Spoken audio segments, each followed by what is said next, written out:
हर मनुष्य की एक इच्छा रही है, एक छोटा सा घर हो, घर के सामने नीम का पेड़ हो, पेड़ के पास कुआं हो, घर के बीच में आंगन हो, आंगन में किलकारियां गूंजती हों।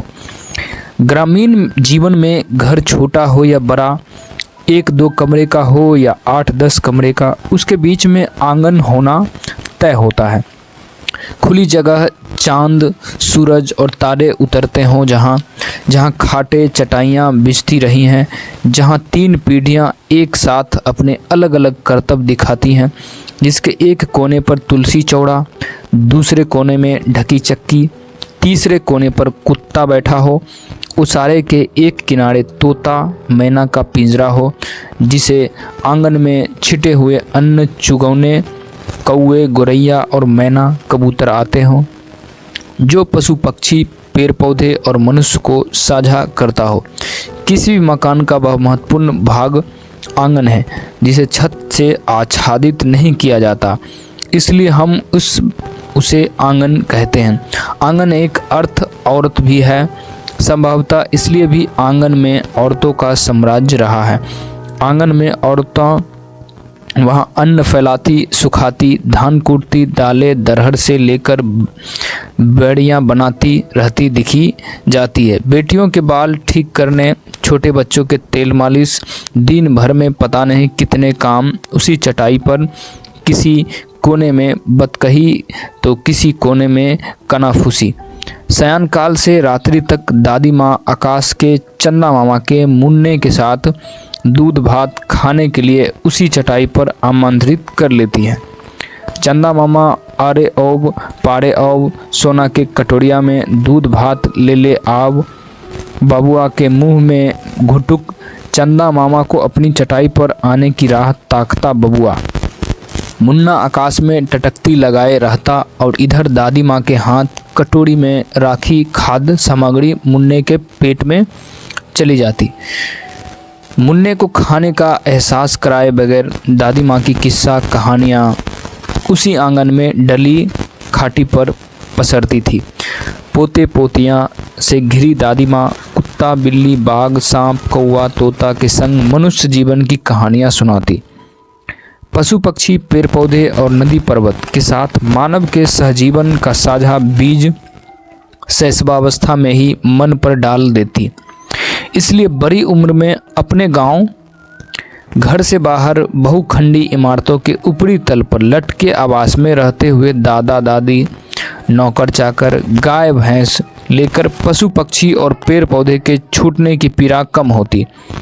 आंगन के बिछुड़ने की पीड़ा अधिक। वहीं बिताए शैशवावस्था से लेकर किशोरावस्था तक की स्मृतियां अधिक पीड़ादायी होती है। गांव के पुराने नए घरों में आज भी आंगन है, परंतु नए मकानों में समाप्त होता नजर आ रहा है। बिहार में एक गली है, तुम्हारा आंगन लिपा रहे, अर्थात बच्चों ना हो। सच बात है कि पारिवारिक सुख के लिए आंगन में बिछाने के लिए चटाई बिछाने वाले आई और धमा चौकर करने वाले मुन्ना मुन्नी चाहिए। यह परिवार की प्राथमिक चाहत है। यह पूरा करता है आंगन, जहां नौकर चाकर, पड़ोसी, मेहमान विराजते, आंगन की शोभा बढ़ाते। 16 में संस्कार आंगन में ही संपन्न होने का विधान बना दिया गया है। इसलिए जन्मोत्सव से लेकर मृत्युोत्सव तक का उत्सव आंगन में ही मनाया जाता रहा है। विवाह के समय वर वधू को ध्रुवपता दिखाया जाता रहा है, ताकि उनका दाम्पत्य ध्रुव की तरह अटल हो। सबको आंगन में ही सुलाया जाता है। बंधन मुक्त शरीर को छत के बंधन के नीच ना रखा जा सकता। किसी का बड़ा दरवाजा प्रांगण देखकर लोग कहते थे, बेटी के ब्याह के समय बारात की शोभा बढ़ेगी, बेटी की बारात यहीं सजेगी।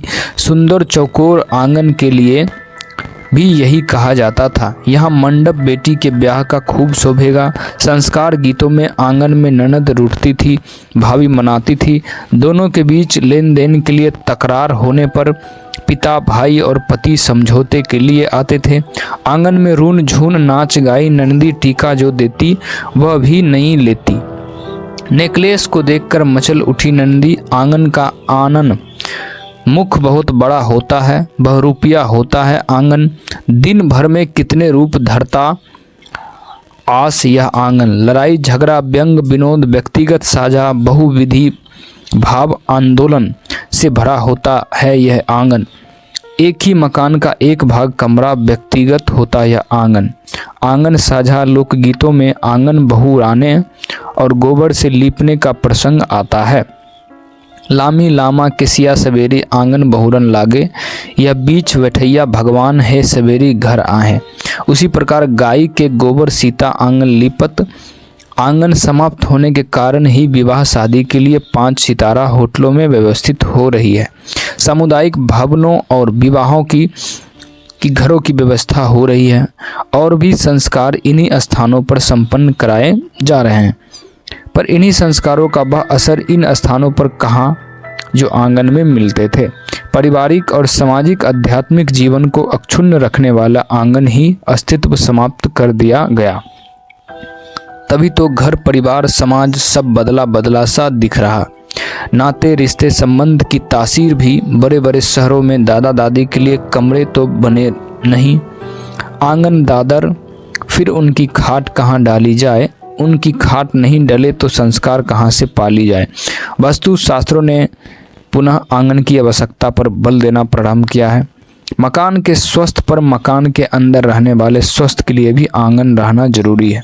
आंगन अपने दर्द इर्द गिर्द खड़े कमरों की शोभा ही नहीं बढ़ाता, उन्हें हवादार और रोशनीदार भी बनाता है। मकान एक महत्वपूर्ण सनातन अंग समाप्त कर देना कोई छोटी घटना नहीं। आंगन का आनन मुख समाप्त करना अर्थात आंगन स्त्री का रूप बदल देना है। आंगन में ही उसकी तीनों अवस्थाएं आकर लेती थी। आंगन के किसी कोने में सहेलियां के साथ मिट्टी चावल से खाना बनाने का अभ्यास वह प्रारंभ करती थी।